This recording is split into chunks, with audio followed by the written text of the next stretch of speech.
Pour commencer, l'homme le plus rapide du monde sur les skis, Franz Weber. L'Autrichien avait déjà franchi la barre des 208 km à l'heure. Cette année, il bat une nouvelle fois le record du monde en passant à 208 937. Fantastique.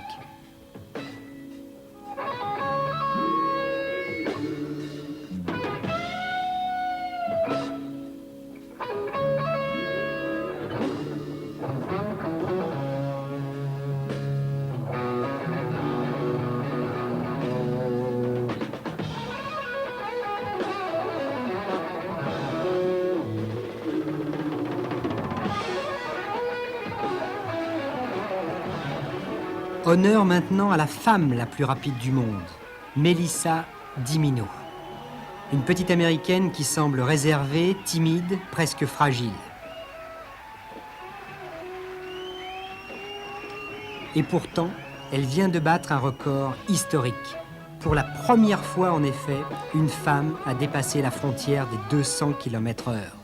Melissa Dimino a été chronométrée à 200 780. Une vitesse époustouflante.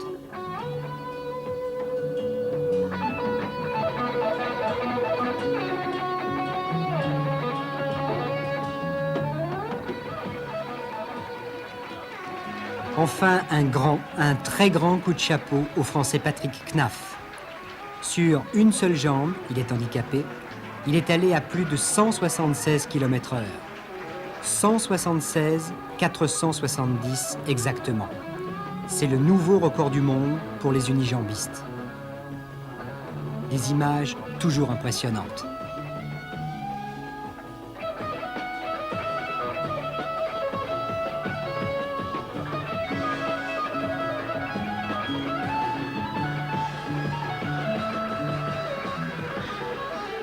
Pour le ski de vitesse, le fameux KL, le kilomètre lancé, c'est bien l'année de tous les records.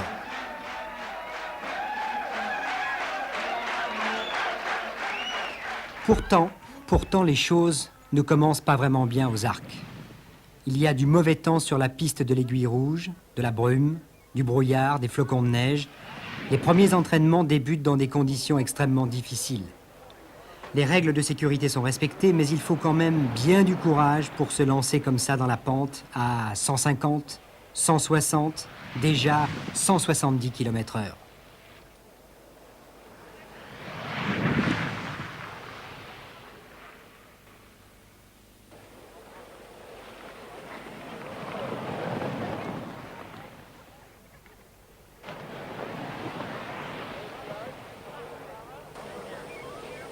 Mauvais temps ou pas, le kilomètre lancé est une des épreuves de ski les plus spectaculaires et les plus simples aussi. Il faut aller le plus vite possible sur des skis. La pente est abrupte. Aux Arcs, on a choisi un couloir d'avalanche à 45 degrés. La piste est longue d'1,8 km. Les concurrents sont chronométrés en bas du couloir par 2 cellules photoélectriques espacées de 100 mètres. Je vous le disais, c'est simple. Il faut aller vite, il faut foncer. La seule vraie nécessité, la piste doit être parfaite. Pas de bosse, pas de rail, pas de piège, car à 200 km à l'heure, le moindre détail compte. Alors tout le monde s'y met, les organisateurs, les pisteurs, les militaires, mais aussi et surtout les concurrents. Car lorsqu'il neige, il faut à chaque fois recommencer le damage.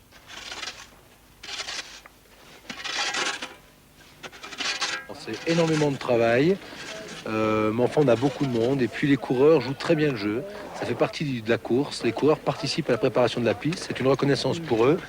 Et le fait d'avoir 200 personnes sur la piste nous permet quand même d'aller assez vite. Alors, il y a un gros travail avec les machines au départ. Le problème, c'est que les machines ne peuvent pas travailler sur le sommet du couloir. Et comme c'est un couloir à avalanche, eh bien, il y a un gros travail pour arriver à tirer le profil, je dirais, de base. Et ensuite, on travaille petit à petit en vagues de 50 personnes. Ça représente à peu près une semaine de travail pour arriver à cette piste presque parfaite que nous avons maintenant. Le soir, à l'hôtel. Les sujets de conversation, la météo bien sûr. On parle aussi du matériel. On prépare les skis. Chacun a sa méthode, selon ses idées ou ses moyens. Les skis du kilomètre lancé sont tout à fait particuliers. En général, ils mesurent 2,40 m, pas plus, le règlement l'interdit. Ils sont plus larges que les skis normaux, beaucoup plus raides aussi. La spatule, le bout, est coupé pour une meilleure pénétration dans l'air. Exactement comme pour les autres compétitions, les coureurs soignent le fartage. Peut-être plus d'ailleurs, car en ski de vitesse, la glisse est très importante. Alors le soir, on parle du temps, on parle des skis, on parle d'argent aussi.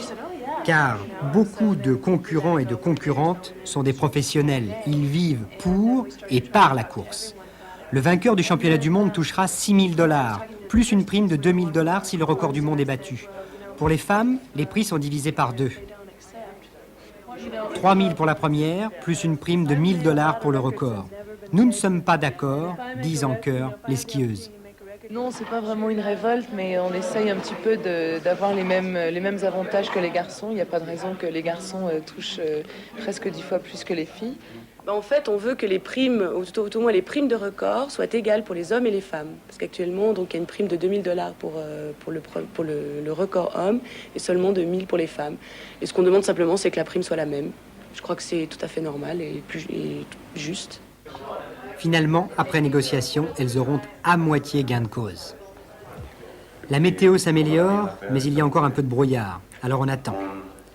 Dans un couloir de l'hôtel, Franz Weber, le détenteur du record du monde, passe le temps, comme tout le monde, bricolage et bavardage.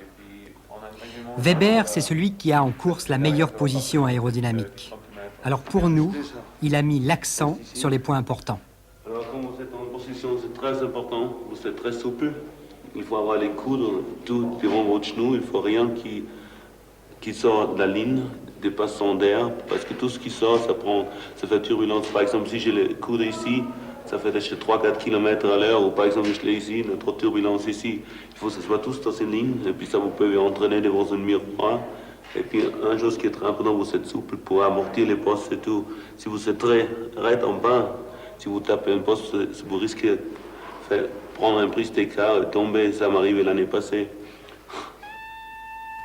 Commentaire de Weber l'année dernière, je me suis payé la gamelle la plus vite du monde. Et c'est vrai, l'Autrichien avait été chronométré à 192 km à l'heure au moment de la chute. Bilan, un doigt de cassé, un genou qui fait mal, quelques brûlures sur les cuisses, rien, presque rien. Une sorte de miracle.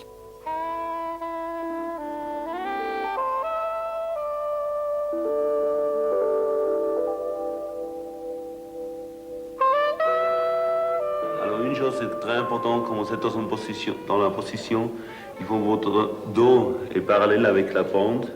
Et puis, si vous êtes, par exemple là, vous êtes trop bas, vous prenez trop de vent en dessous, ou là, vous êtes trop en haut et vous avez trop de turbulence derrière. Et puis, quand vous amortissez les passes, c'est très important, le dos reste toujours dans la même position pour ne pas vous coucher comme ça. Ça change toujours la turbulence. Il faut que la turbulence sur le dos soit toujours parallèle avec la pente.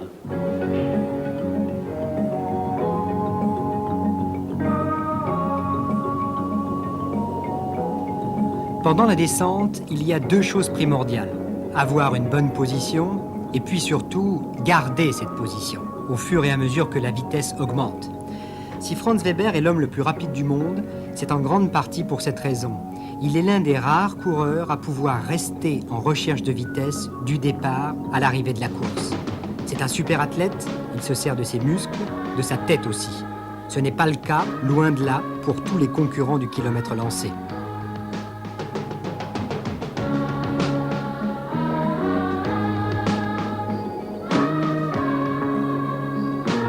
Certains coureurs craquent physiquement pendant la descente.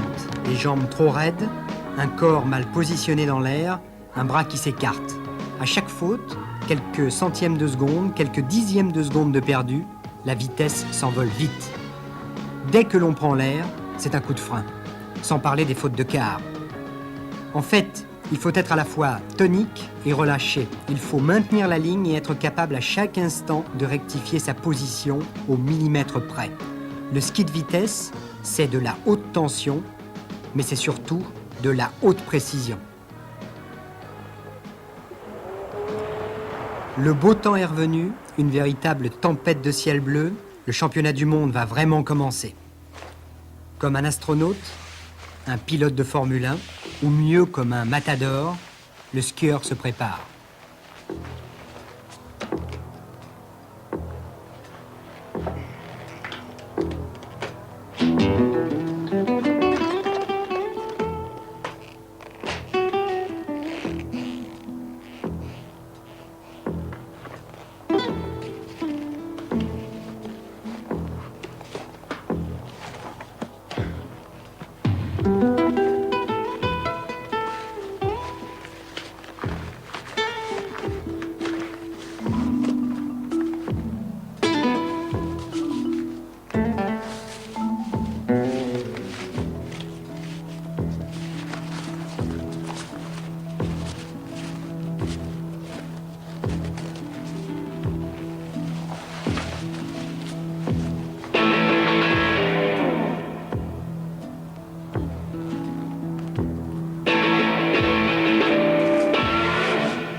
Le kilomètre lancé, une course folle? Pas vraiment. Oui, c'est vrai, il faut de l'audace, il faut du cran pour se jeter dans la pente. Mais ils le disent tous, la folie, ce serait de partir avec la peur.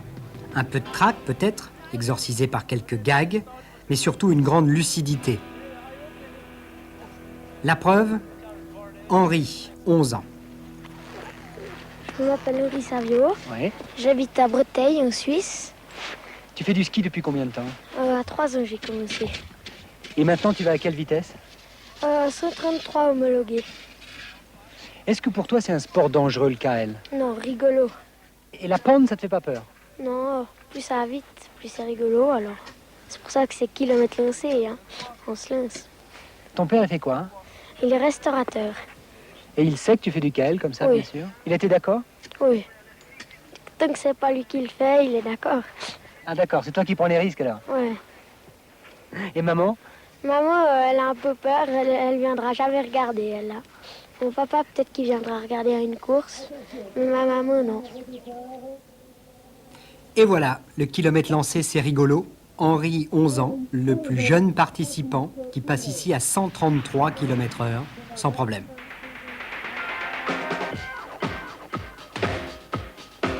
Les grands maintenant, les concurrents qui s'échauffent au départ, là-haut, au sommet. Là encore, chacun sa méthode, chacun son style.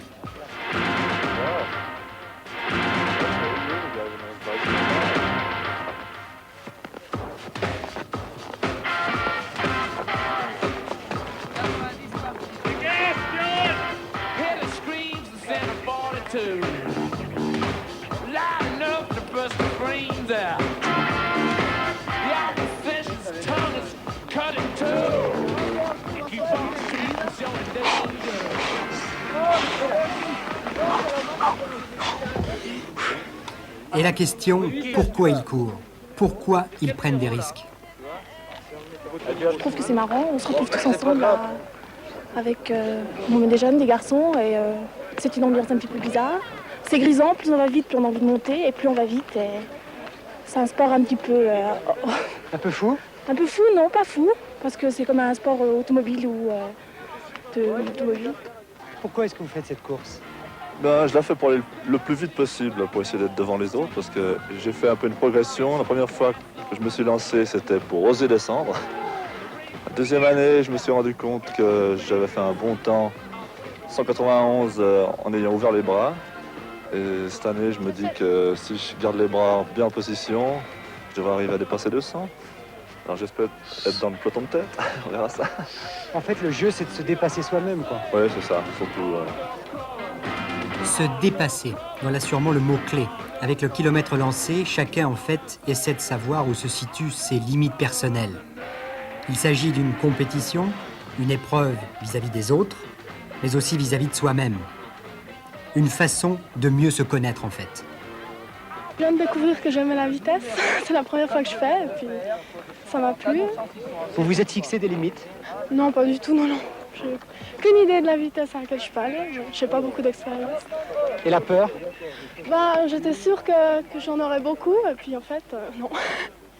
Quelle sensation on éprouve quand ça va très vite? Qu'est-ce qui se passe dans la tête en fait? Disons qu'on est un peu complètement ailleurs, hein. C'est-à-dire que pendant la descente, on se préoccupe plus de rien du tout. La seule chose qui compte, c'est de descendre, de passer là où il faut, de maintenir une bonne position. Pas faire de faute? Pas faire de faute.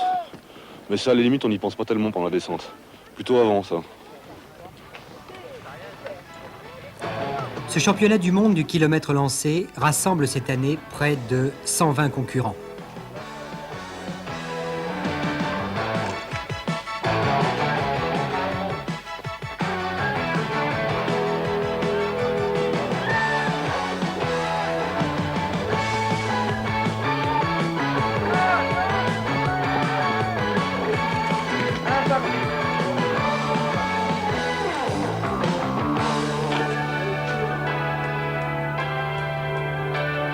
Le principe de la course est facile à comprendre. Il faut essayer d'atteindre la vitesse la plus élevée possible.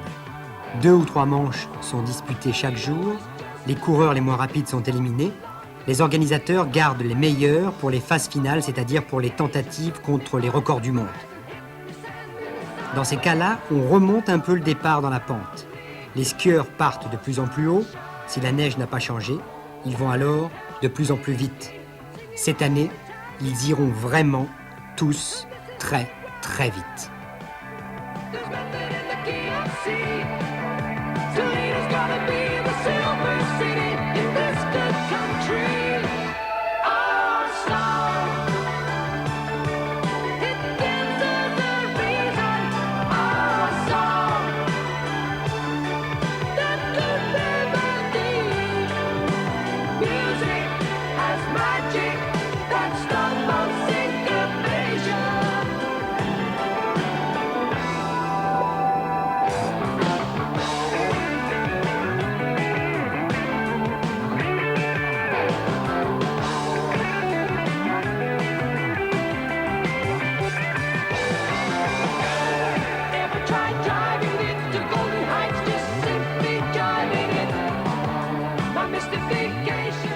Avec la vitesse, les risques. Avec les risques, parfois, les fautes.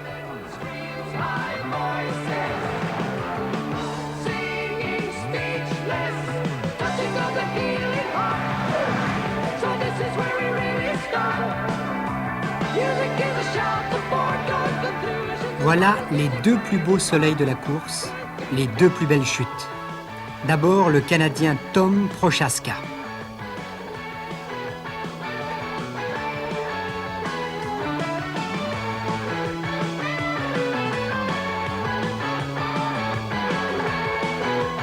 Rien de grave. Non, non, rien de grave.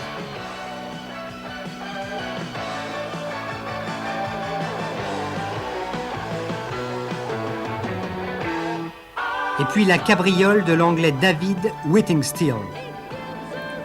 Faute de quart juste à la sortie des cellules. Chute vers l'avant. Heureusement, les fixations sautent. Ski cassé. Mais c'est tout.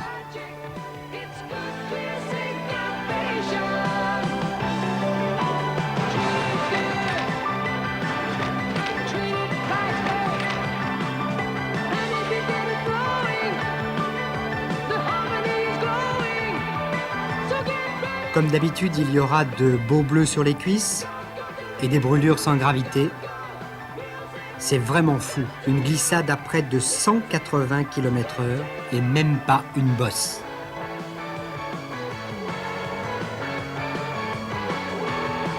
Et le lendemain, David Whittingstall rechaussera les skis.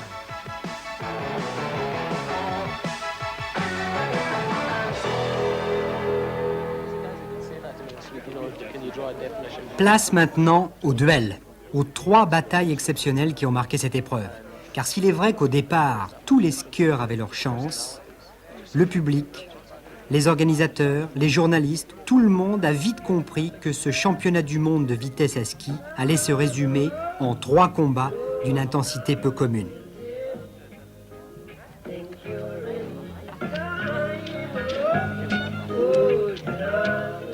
Le premier duel, c'est celui des unijambistes. Ola Rylander, le Suédois, Patrick Knaff, le Français. Handicapés tous les deux depuis leur jeunesse, ils ont toujours fait du sport, le ski est une de leurs passions.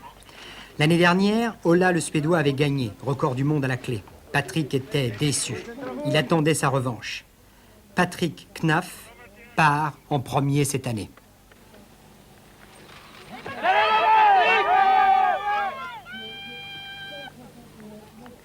Juste avant la ligne des cellules, Patrick fait une faute, imperceptible, mais elle aura de l'importance.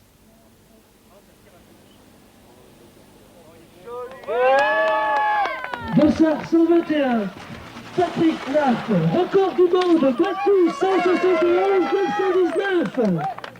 New world record for Patrick Knaff, one leg man, 171.919.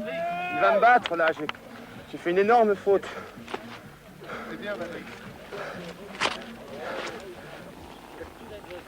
Je suis parti mal au début, tiens regarde-le.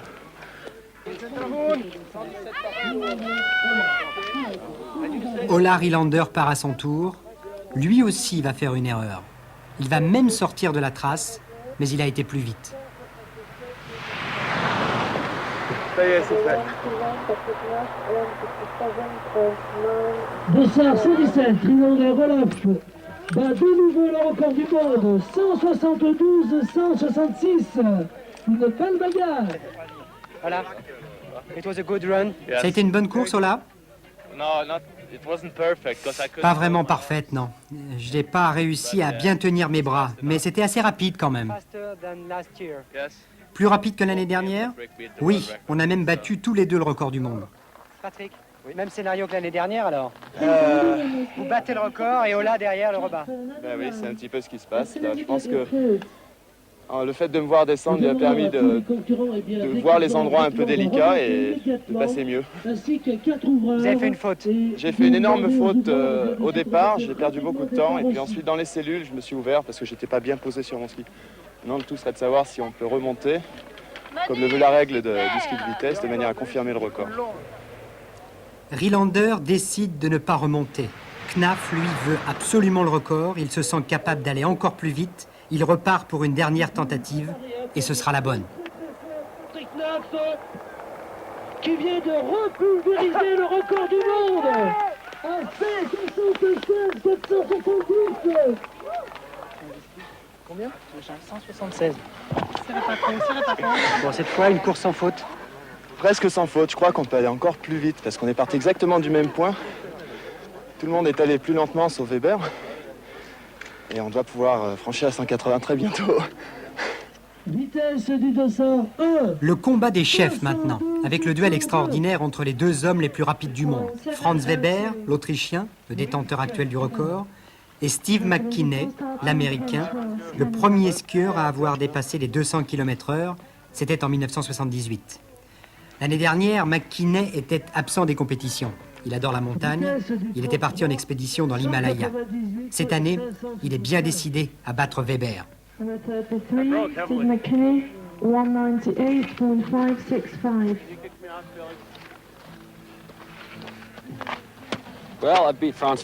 Oui, j'ai battu Franz 4 ou 5 fois pendant des courses de vitesse. C'est vrai, l'année dernière, je n'étais pas là, je ne courais pas quand Franz s'est passé à 208 km/h. Je faisais de l'alpinisme. Et maintenant, je suis de retour. Alors, on va voir ce que je vais pouvoir faire. Et je pense qu'il y aura de belles courses. Franz sera le plus difficile à battre. Mais je skie bien. Je pense que je peux l'avoir. Les deux hommes vont se livrer un véritable mano à mano. Pour mettre toutes les chances de son côté, Steve McKinney a d'ailleurs inventé une arme secrète, un casque profilé qui va jusqu'aux épaules, il passe au contrôle, 40 cm de large, accepté. Franz Weber au départ. Superbe athlète, 1m86, 89 kg. Sa grande force donc, sa stabilité en descente. Pourtant là, en pleine vitesse dans les cellules, il commet une faute énorme. Pas de chute et en plus, le record. 208 ou 937, le record du monde est battu. 208 ou 937, le record du monde est battu. À l'arrivée, très professionnel, Weber. Il n'oublie pas les sponsors. Record du monde battu par Franz Weber à 208 km/h, 937, et il nous a fait très peur. Félicitations. 33 pistes, Steve McKinney. Steve McKinney maintenant, un spécialiste de la descente. Il était dans l'équipe américaine. Lui aussi, pendant la course, va faire une faute. Ski gauche relevé, il a pris l'air, un coup de frein terrible. Tout s'est joué à ce moment précis, c'est fini. 201-005. Steve McKinney est battu, Steve McKinney est déçu. Un joli geste quand même, il félicite Franz Weber.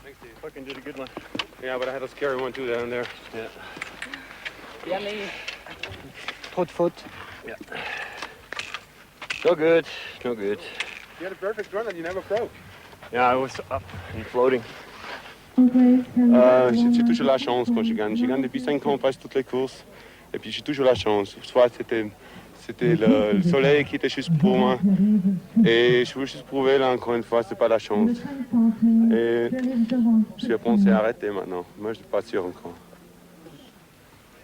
Pour terminer le récit de ces batailles, le plus beau record de l'année sans doute, celui des femmes. Avec en particulier l'exploit d'une jeune américaine qui va marquer l'histoire du ski de vitesse et même peut-être l'histoire du ski tout court. Melissa Dimino, la première femme qui a skié à plus de 200 km/h.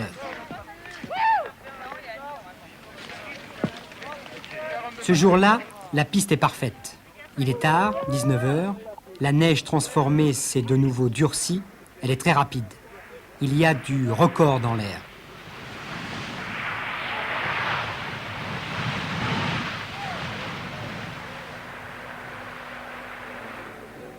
En bas, à l'arrivée, il y a quand même quelques désillusions pour les favorites. Vitesse sur les 91, 881, 086.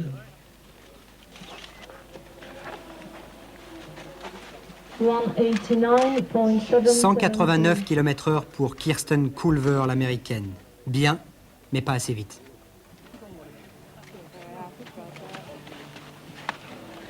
Marty Martin Kunz arrive à son tour. Elle détient le record avec 194 km/h. Mais elle se doute déjà qu'elle ne l'a pas amélioré. Vous avez mon temps? Non, je pense pas que ce sera bon. Hein. Vitesse de Cathy Breton, 190, 476. Et puis Cathy Breton, la française, de mieux en mieux, plus de 190 km/h. Un début de bonheur, mais il y a encore une concurrente. 190, 476. Il en reste une encore. Hein. Il en reste une encore. Ouais. Et oui, il en reste une. Melissa Dimino, l'américaine. Et Dimino va pulvériser le record du monde. Sa vitesse, 200 km/h 780.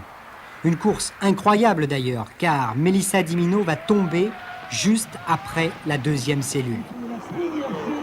Va passer les 200 km/h 780.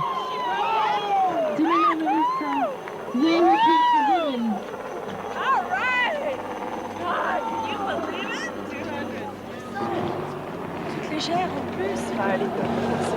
C'est fou, mais c'est peut-être ça qui l'a fait tomber. Parce que le passage des 200, ça doit être assez terrible quand même. Une cheville douloureuse, une légère blessure au bras, rien de grave. Le record pour une skieuse, la joie pour toutes les concurrentes, c'est cela aussi, le ski de vitesse. Mais qu'elle n'a rien de très grave. Bon. Waouh. Je vous rappelle que c'est quand même la championne du monde, la première fille à passer les 200 km/h. 200, 780. Je crois que c'est un exploit fantastique. Sur cette piste de arcs, où tout le monde est en suspense depuis quelques heures.